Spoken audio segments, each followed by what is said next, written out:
தமிழக அரசியலில் இதுவரை காணாத ஒரு வினோதமான அதிரடியான திருப்பமாக பாமக நிறுவனர் டாக்டர் ராமதாஸ் மற்றும் அவரது மகன் அன்புமணி ராமதாஸ் இடையிலான அரசியல் மோதல் இப்போது டெல்லி வரை எதிரொலிக்க தொடங்கியுள்ளது. மாற்றம் முன்னேற்றம் என்று முழங்கிய பாமக இன்று ஒரு குடும்ப போராகவும் கூட்டணி பேரம் பேசும் களமாகவும் மாறியிருப்பது அரசியல் வட்டாரத்தில் பெரும் பரபரப்பை ஏற்படுத்தியுள்ளது. பாமகவில் ஏற்பட்ட உட்கட்சி பூசலுக்கு பிறகு தனது அரசியல் இருப்பை தக்கவைக்க டாக்டர் ராமதாஸ் முதலில் திமுக பக்கமே சாய்ந்தார்.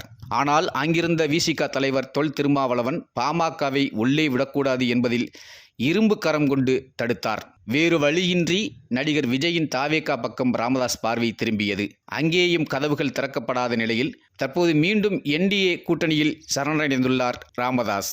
1998 பாமக எந்த பக்கம் இருக்கிறதோ அந்த பக்கமே வெற்றி என்ற பிம்பம் இருந்தது. வன்னியர் வாக்கு வங்கியை வைத்து திராவிட கட்சிகளை மிரட்டிய காலம் அது.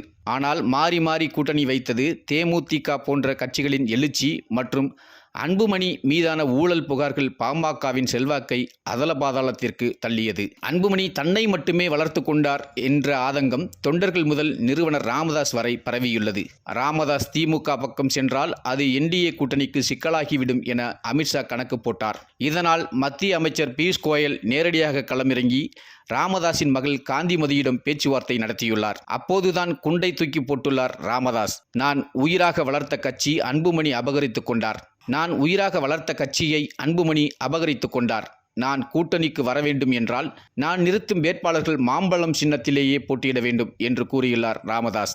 இது அன்புமணிக்கு வைக்கப்பட்ட நேரடி செக்காக பார்க்கப்படுகிறது. ராமதாஸின் கோரிக்கையில் ஜி.கே. மணி, காந்திமதி, அருள் உள்ளிட்ட 5 பேருக்கு சீட் வழங்க வேண்டும் என்றும் தேர்தல் செலவுகளை கூட்டணி தலைமை ஏற்க வேண்டும் என்றும் கேட்டுக்கொண்டுள்ளார். மிக முக்கியமாக சின்னம் தனது கட்டுப்பாட்டில் இருக்க வேண்டும் எனவும் கோரியுள்ளார். தன்னிடம் இருந்து சின்னத்தை பறித்த மகனுக்கு எதிராக அதே சின்னத்தை வைத்து அரசியல் செய்ய ராமதாஸ் துடிப்பது பாமக வரலாற்றில் ஒரு கருப்பு அத்தியாயமாக பார்க்கப்படுகிறது. இந்த தகவலை பியூஷ் கோயல் அன்புமணியிடம் தெரிவிக்க வேறு வழியின்றி அவரும் இதற்கு சம்மதிக்கும் நிலைக்கு தள்ளப்பட்டுள்ளார். ஒருபுறம் பாஜக கூட்டணி பேச்சுவார்த்தை, மறுபுறம் பாமகவுக்குள் தந்தை மகன் மோதல் என என்டிஏ கூட்டணி ஒரு போர்க்களமாக மாறியுள்ளது.